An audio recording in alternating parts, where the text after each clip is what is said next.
Това е пастор Даниел Розен от Ерусалим, евреен.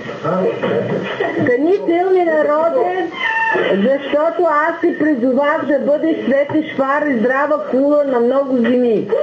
Много велики апостоли и пророци ще излязат този час, за да обявят моите думи. Виждам центрове за обучение, лагери за божествено екипиране. Лидерски семинари и ключови правителствени лидери идват на преден план в политиката. Святият Дух се раздвижва на България с голяма сила и мощ, донасяйки могъща експлозивна революция в духа. Силен дух на хваление и поклонение върху тази земя. Църкво, ти ще издигаш хваление на високо към Господа и ще водиш война в небесни места, казва Господ. Много ще дойдат да бъдат освободени и да пият вода от реката на живота. Духът на Давид ще е върху теб със сила и много хора ще видят и ще дадат слава на Адонай Ешуа Кавод, Господ Исус. Това продължава. Песента на Господ и песента на младоженица ще се чуе. Това са едни от най-великите часове за народа на България. Вятърът на духа се движи, но вятър на промяната. Много хора в робство ще бъдат пуснати на свобода. Когато ти, моя възлюбена църква, се надигнеш и се молиш. Потърси ме с цялото си сърце и ще ме намериш, казва Господ. Бъди силен и смел, казва Господ.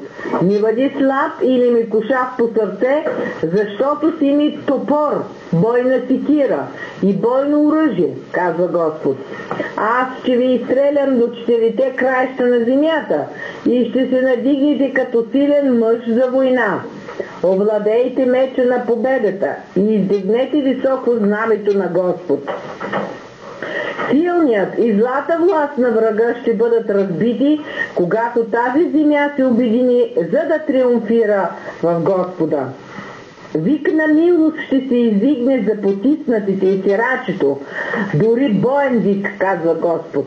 Нахранете гладните, облечете сираците, протегнете ръка на затворниците, както и на тези, които са болни. Със сигурност правда и милост ще изникне и нищо няма да е невъзможно за теб. Не аз ли, Господ Бог, призовах този народ с огнено помазание, така че ти, моя църкво, да видиш мощна демонстрация на знамения и чудеса.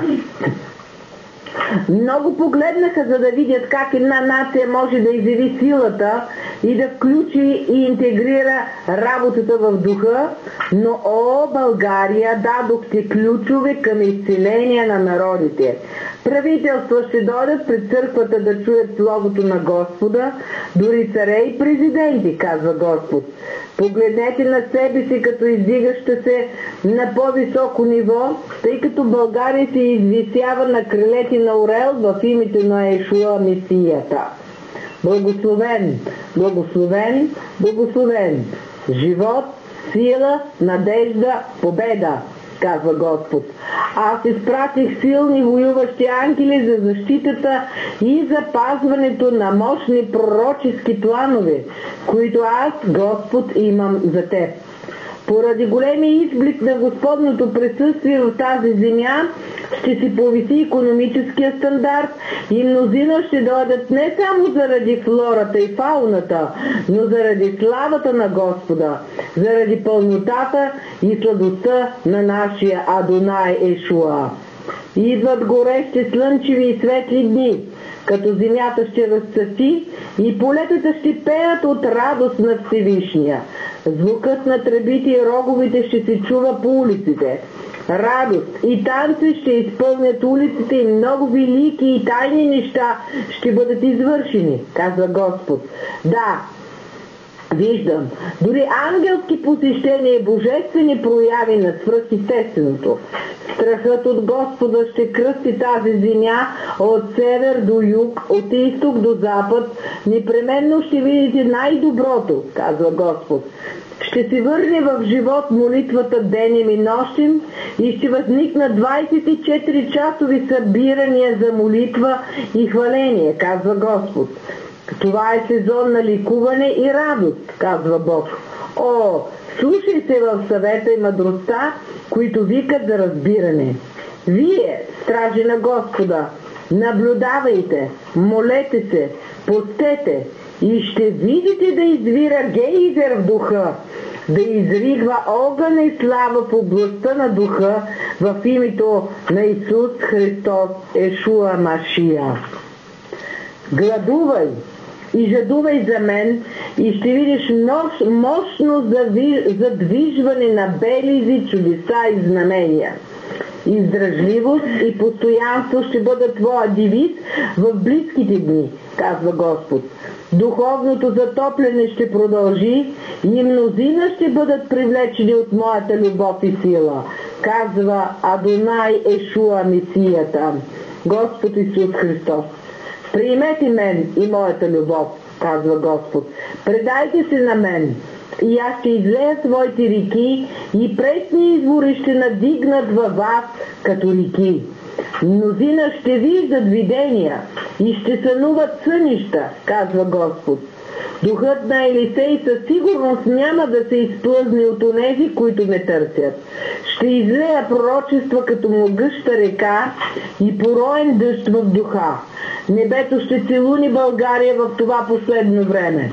Приемете и познайте, че аз съм Бог и няма подобен на мен, казва Господ. Разтърси Боже небесата и нека това да е сезон на чудеса и необичайни преживявания за Твоите хора. Много ще дойдат в царството ми, казва Господ. Аз благославям нацията България и целият континент с силни воюващи ангели и мир, а също песни на радост и веселие. Покланяй се и танцувай пред мен, о красива земя, защото Твоят ден е дошъл, казва Господ. Моля се Господ да те благослови и ръката му да остане със сила над България и да разшири Твоята територия. Адонай Ешуа да те пази и да те направи да ходиш смирено пред Него, така че тази благословена земя да не му причини никаква болка. Моля се на Господ да благослови нацията България и да издигне лицето си на теб и да ти даде шалом, да те пази и да осияе лицето си върху теб и да се смили над теб. И аз поставям над Божия народ името, което е над всяко друго име – Исус Христос. Моля се всичко, което Бог е определил и предназначил да дойде в съществуване и да се изяви в Ешуа Машия. Слави Господа, о души моя, за България. Амин и амин.